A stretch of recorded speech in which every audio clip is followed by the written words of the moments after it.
Assalamualaikum dan salam sejahtera. Utama TVS 22 Februari 2021 bersama saya Kazari Afindi. Dan saya Marzela Sigai. Ini antara paparan utama malam ini. Kerajaan Sarawak akan memastikan keselesaan dan keselamatan rakyat sentiasa diutamakan sepanjang program imunisasi COVID-19 di negeri ini dilaksanakan. Timbalan Ketua Menteri Dato' Amar Douglas Uga Embas berkata, pengalaman negara luar yang menempuh pelbagai kesulitan dijadikan pengajaran supaya tidak berulang di Sarawak. Juga kita tentukan social distancing dan kita tentukan bahawa masalah-masalah kita melihat dalam TV bagaimana di Amerika Syarikat, negara yang termaju. Tetapi seorang rakyatnya terpaksa menunggu sehingga 7-8 jam untuk mendapat vaksin. Kena panjang, kena susun aturnya, kena jenteranya tidak mantap. Jadi ini yang kita elakkan. Kita menentukan keadaan selesa, menunggu tidak lama dan tempat juga teratur supaya dalam keadaan yang mencabar ini, keselesaan itu juga kita akan tentukan. Beliau berkata demikian semasa diwawancara dalam program 2030 terbitan TVS. Menurut Ugah, kerajaan negeri juga melantik kumpulan pakar terdiri daripada 10 saintis untuk menasihati kerajaan sepanjang proses imunisasi daripada pemilihan vaksin untuk dibeli sehingga kempen untuk meyakinkan rakyat. Rakaman penuh wawancara bersama Dato' Amar Douglas Uga boleh disaksikan selepas siaran berita utama ini. Beralih ke berita seterusnya, vaksin COVID-19 dijangka tiba di Miri pada 6 Mac depan. Dengan pemberian vaksin ini akan dilakukan melalui 3 fasa. Demikian menurut Menteri Pengangkutan Sarawak Datuk Lee Kim Shin yang juga Menteri bertanggungjawab bagi Jawatankuasa Pengurusan Bencana Bahagian Miri. Beliau memberitahu pemberian fasa pertama akan membabitkan petugas barisan hadapan yang akan dilakukan bermula Mac hingga April 2021. Manakala fasa kedua dan ketiga yang dikhususkan untuk 80% populasi di Miri berumur 18 tahun ke atas akan diberikan bermula April 2021 hingga Ogos 2021. Sebanyak 7 fasiliti pemberian vaksin yang telah ditetapkan untuk semua daerah dalam bahagian Miri. Beliau meminta orang ramai mendaftar sebagai pengguna aplikasi MySejahtera bagi tujuan pendaftaran vaksinasi COVID-19. Bagaimanapun katanya bagi mereka yang tidak mempunyai aplikasi MySejahtera atau tidak mempunyai akses kepada kemudahan internet diminta untuk mengemukakan permohonan vaksinasi COVID-19 melalui 4 saluran yang ditetapkan. Sementara itu, beliau turut menyenaraikan senarai klinik kesihatan bagi kawasan pedalaman Miri sebagai saluran untuk mereka mengemukakan permohonan. Lee juga mengingatkan orang ramai supaya hanya mendaftar menggunakan saluran yang ditetapkan oleh kerajaan negeri sahaja seperti dinyatakan oleh Jawatankuasa Pengurusan Bencana Negeri Sarawak. Tegasnya, kepentingan mengambil vaksin COVID-19 ini adalah untuk mengawal penularan penyakit COVID-19 dan melindungi semua lapisan masyarakat secara umum. Sementara itu, Menteri Muda Pelancongan, Kesenian dan Kebudayaan Datuk Sebastian Ting memberitahu Sarawak masih belum bersedia mempertimbangkan untuk menerima kunjungan pelancong dari luar sehingga program vaksinasi COVID-19 selesai. Pihaknya di Kementerian Pelancongan, Kesenian dan Kebudayaan sudah melakukan persiapan awal dalam memastikan sektor pelancongan negeri kembali seperti biasa selepas program vaksinasi. Menteri Muda Kesihatan Awam Dr. Anwar Rapai mengingatkan orang ramai bahawa Sibu masih belum berjaya meratakan lekuk graf jangkitan COVID-19. Beliau yang juga penyelaras Jawatankuasa Pengurusan Bencana Bahagian Sibu berkata, walaupun kemarin Sibu mencatat sebanyak 53 kes iaitu ada penurunan berbanding sebelum itu, tetapi ia bukan bermaksud sudah berjaya. Walaupun kes ni nampak turun, tetapi belum lagi cukup untuk kita mengatakan kita telah berjaya reduce the curve ataupun to flatten the curve. Sebab itu kita masih lagi menjalankan SCD secara besar-besaran di setiap lokasi ataupun zon yang masih panas. Katanya lagi kerajaan masih memerlukan rakyat memainkan peranan mereka memastikan wabak itu dapat diatasi sepenuhnya. Beliau menambah inilah masanya bagi rakyat saling menjaga keluarga mereka dan diri sendiri bagi memastikan kes-kes COVID-19 dapat terus dihapuskan. pastikan makin turun insyaAllah kita berjaya sama-sama. It's nothing to do with my personal victory or glory. Kita kerjasama, we love each other di Sibu. Pastikan Sibu bebas daripada COVID-19 dengan secepat mungkin. Kampung Jambu di Padawan merupakan kampung bidayuh pertama yang akan dilaksanakan Perintah Kawalan Pergerakan diperketatkan PKPD susulan peningkatan mendadak kes positif COVID-19 di kawasan terbabit. Perkara tersebut disahkan oleh Ahli Dewan Undangan Negeri Mambung Datuk Dr. Jerip Susil. Katanya peningkatan kes tersebut adalah susulan daripada upacara pengebumian dan sambutan hari jadi yang diadakan di kampung berkenaan baru-baru ini. Hindi naan ngara kawasan Kusing Ati bogi infection kataban infection ati ka kawasan masa kapung masa ndu pengebumian nga masa birthday ati. Ano sebab i case di Kampung Jambu boh meningkat. Ano sebab i SDMC Sarawak Disaster Committee boh nai nang i di pengisytiharan supaya Kampung Jambu menang lain di PKPD. Justeru beliau memohon penduduk Kampung Jambu khususnya memahami situasi tersebut dan memberikan kerjasama.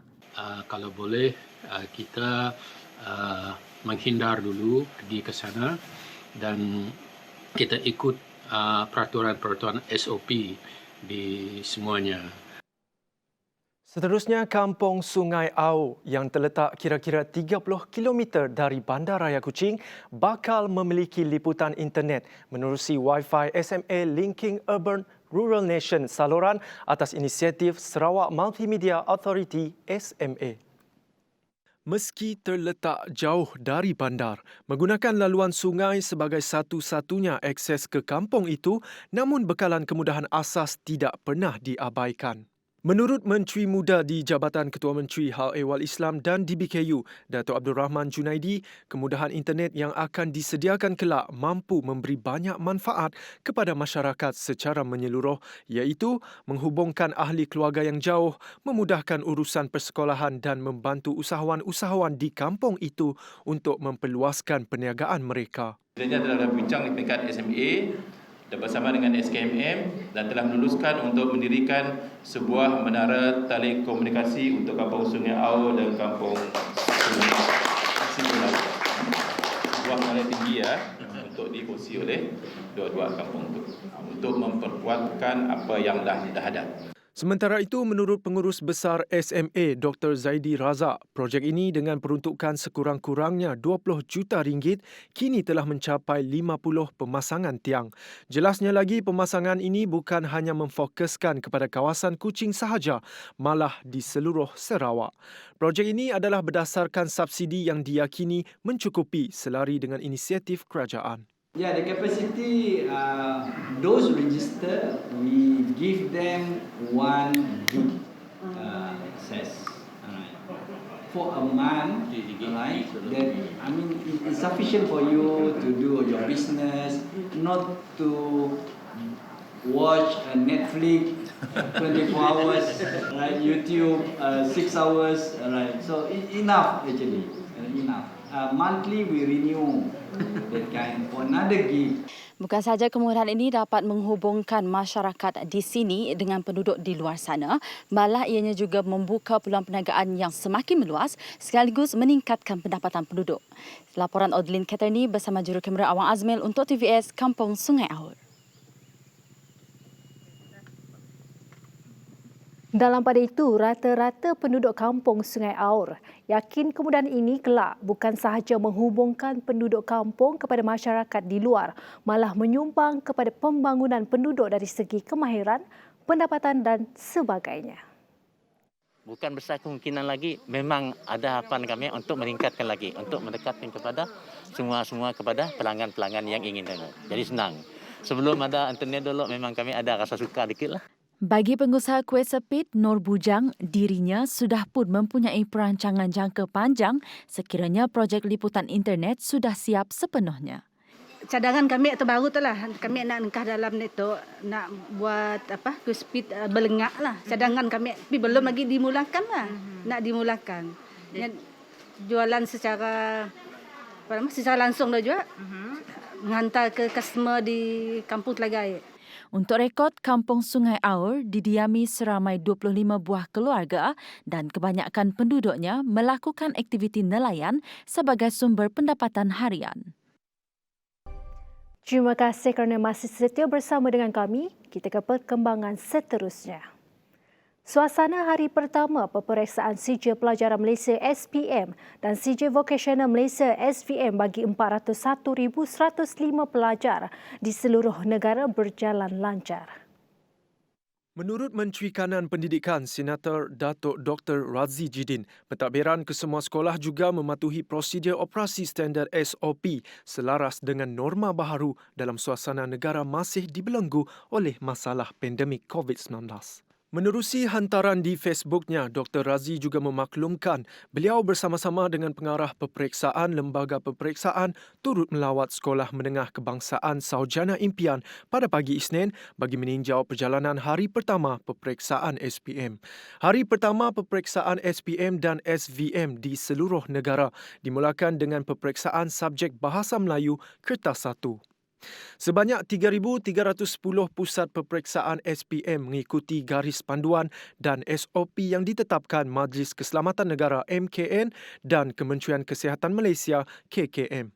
Sementara itu, di Sarawak, seramai 35,312 pelajar menduduki peperiksaan SPM 2020. Menurut Pengarah Pendidikan Negeri Sarawak, Dr. Norisah Suhaili, daripada jumlah itu, seramai 33,064 pelajar atau 93.63% merupakan calon SMK dan 942 orang atau 2.67% adalah calon sekolah menengah swasta. Manakala 361 orang atau 1.02% pula merupakan calon sekolah di bawah agensi selain Kementerian Pendidikan Malaysia KPM dan 945 orang atau 2.68% adalah calon persendirian. Dalam pada itu, seramai 428 pelajar dari 32 buah sekolah di seluruh Sarawak tidak dapat menduduki peperiksaan SPM pada Isnin. Menurut Timbalan Ketua Menteri Dato' Amar Douglas Uga Embas, seramai 414 pelajar terlibat Perintah Kawalan Pergerakan diperketatkan PKPD, manakala 14 lagi dilaporkan positif COVID-19.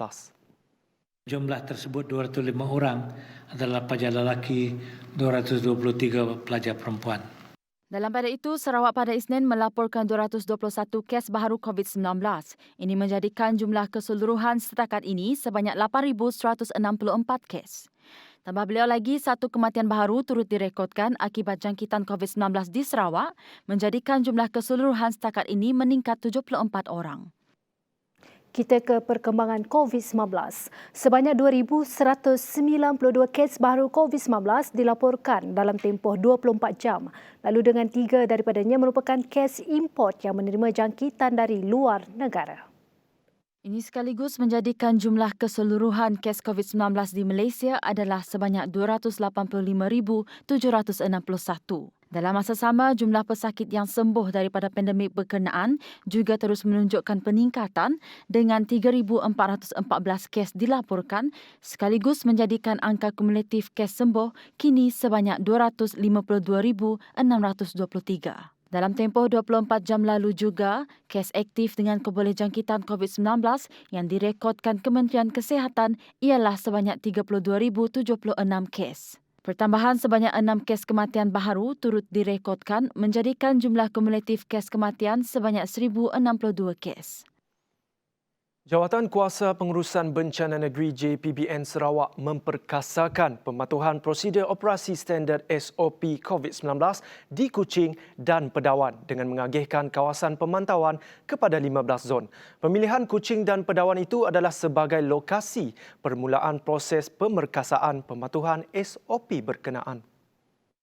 Menurut Pesuruhjaya Polis Sarawak, Datuk Aidi Ismail, 15 zon itu meliputi 15 balai polis di 2 daerah tersebut dan Ketua Balai Polis akan bertindak sebagai penyelaras pasukan pematuhan.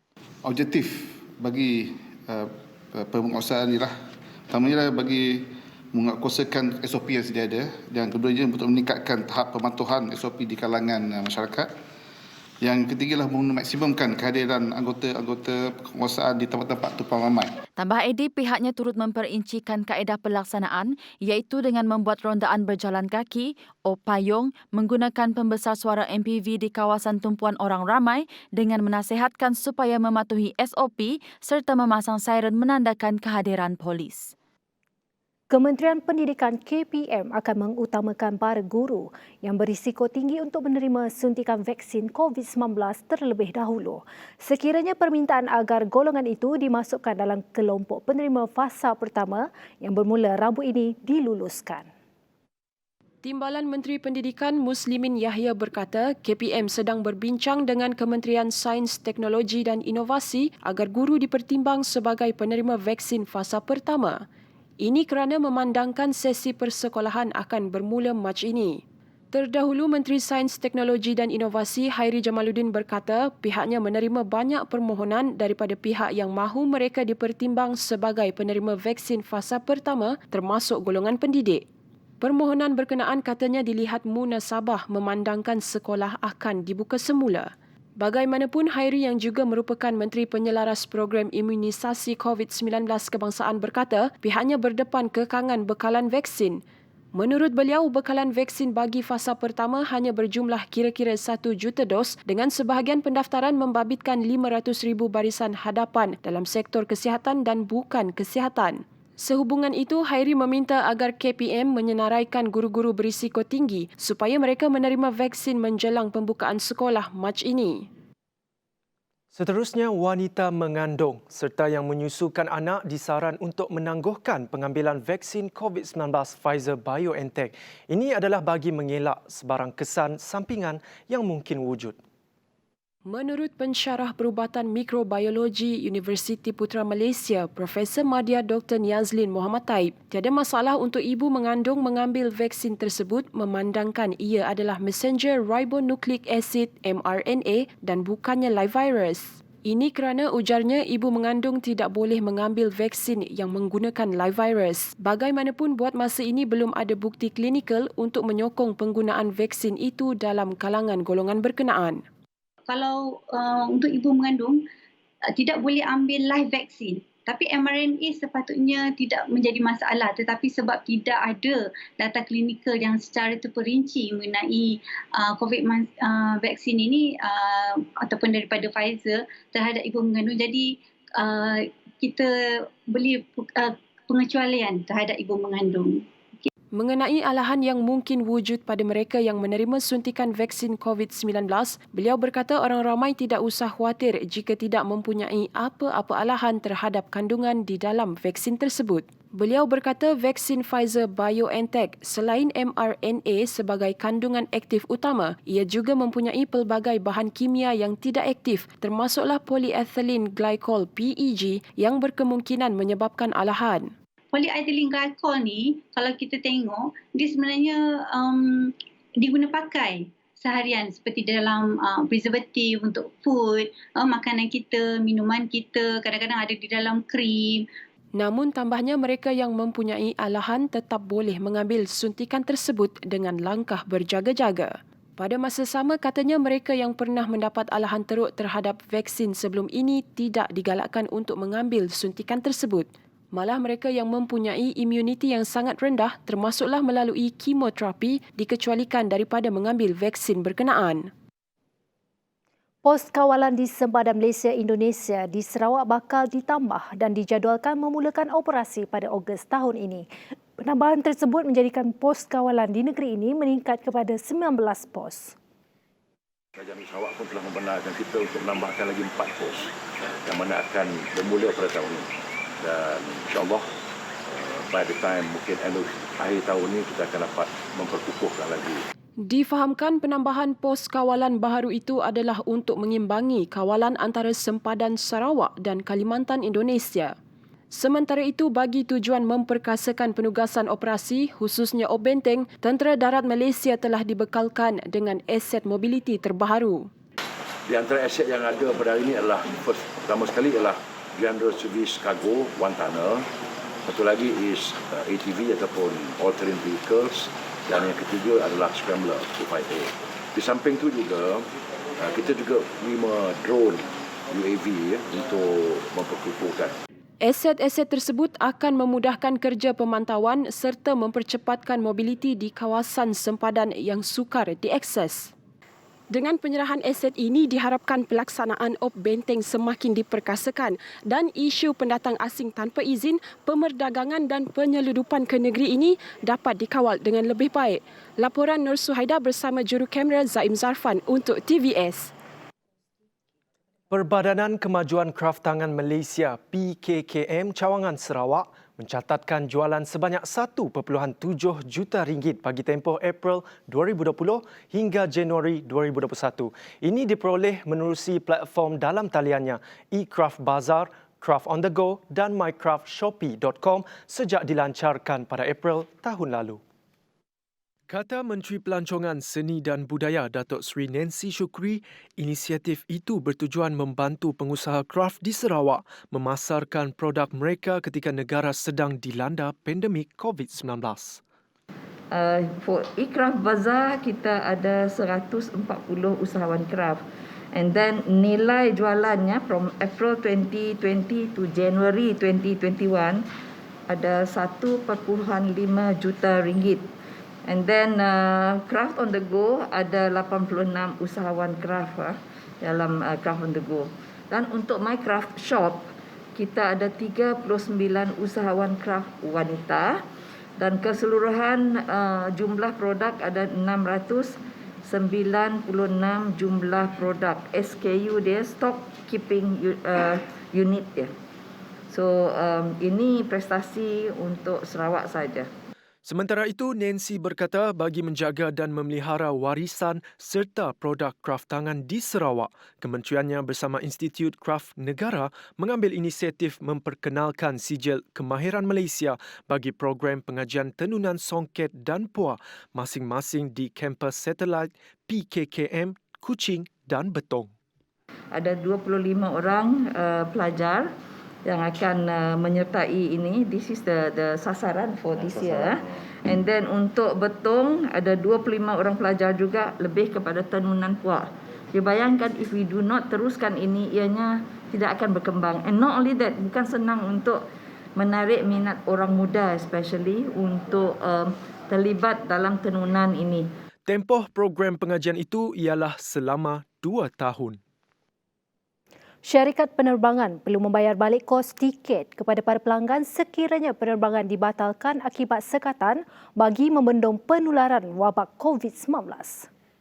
Menurut Suruhanjaya Penerbangan Malaysia, bayaran balik terbabit termasuklah cukai dan cas yang telah diperuntukkan di bawah mana-mana undang-undang tertulis. Ini termasuk cas perkhidmatan pilihan yang telah dibeli oleh pengguna yang terjejas. Syarikat penerbangan juga mestilah melaksanakan prinsip wajar dan adil dalam penentuan kaedah pembayaran balik kepada pengguna yang terjejas. Dalam mengimbangkan hak pengguna yang terjejas dan kelestarian industri penerbangan, Suruhanjaya Penerbangan Malaysia akan terus melaksanakan tugas di bawah Akta Suruhanjaya Penerbangan Malaysia 2016 kurungan Akta 771 dan Kod Perlindungan Pengguna Penerbangan Malaysia 2016. Seterusnya, Sarawak melarang pengimportan kinzir, daging dan produknya dari Sabah berkuat kuasa serta-merta. Ini selepas menerima laporan sampel 8 daripada 13 kinzir dipitas di negeri tersebut positif virus demam kinzir Afrika ASF. Timbalan Ketua Menteri Dato' Amar Douglas Uga Mbas di dalam satu kenyataan berkata, larangan tersebut dibuat di bawah Seksyen 8 Ordinan Kesihatan Awam Veterinar Sarawak 1999. Jabatan Perkhidmatan Veterinar Sarawak DVSS akan memperketatkan langkah biokeselamatan di seluruh Sarawak. Pihak DVSS juga telah menjalankan kempen kesedaran dan sesi kerjasama berkenaan ASF bersama pemegang taruhan, petani, pengimport, Malaysia Airport Holdings Berhad termasuk agensi kerajaan, custom, immigration, pihak berkuasa pelabuhan dan pihak berkuasa tempatan di Sarawak.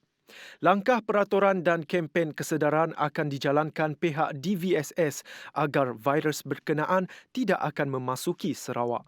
Pada masa ini, Sarawak mempunyai jumlah populasi 30,000 ekor kinzer betina dewasa yang menghasilkan 455,000 ekor setiap tahun. Lembaga Amanah Kebajikan Masjid Negeri Sarawak LA KMNS akan terus komited dalam memperbaiki mutu perkhidmatan yang disediakan bagi kemudahan masyarakat setempat. Menurut Ketua Pegawai Eksekutifnya, Dato' Abang Abdul Wahab Abang Julai, usaha ini adalah bagi merealisasikan visi lembaga untuk menjadi badan amanah Islam yang bertaraf dunia. Laman sesawang Lembaga Amanah Kebajikan Masjid Negeri juga kini tampil dengan wajah baru. Dengan adanya wajah baru yang kita akan mulakan pada hari ini, kita berharap bahawa ianya akan lebih menarik. Sementara itu, beliau turut memberitahu Kompleks Perkuburan Islam Semariang akan dibina mulai pertengahan tahun ini. Kompleks tersebut akan menjadi sebuah pusat komuniti bagi memberi manfaat kepada umat Islam terutama dalam pengurusan jenazah. Tapi insyaAllah dengan terbinanya kompleks ini, semua pengurusan jenazah akan diadakan di kompleks kita yang baru. Kompleks ini dijangka siap dan mula beroperasi pada awal tahun 2022 sekaligus menyediakan pelbagai kemudahan seperti pejabat pengurusan, bilik mandi jenazah, surau, dewan seberguna dan lain-lain. Marzela, rajin memasak tak? Mestilah Zarif. Kenapa? Tak, sekarang ni kalau Marzela tidak ada masa untuk memasak, sekarang ini sudah ada robot yang pandai memasak tahu. Ya, robot yang bernama Molly ini merupakan tukang masak robot yang pertama di dunia. Menariklah Zarif. Lepas ni kita lihat bagaimana robot Molly ini memasak. Stunning tak dengan Zell? Untuk mengakhiri utama pada malam ini, saksikan sedikit video robot Molly memasak. Saya Marzela Sigai. Dan saya Karizari Afindi. Salam hormat dan selamat malam. Selamat malam.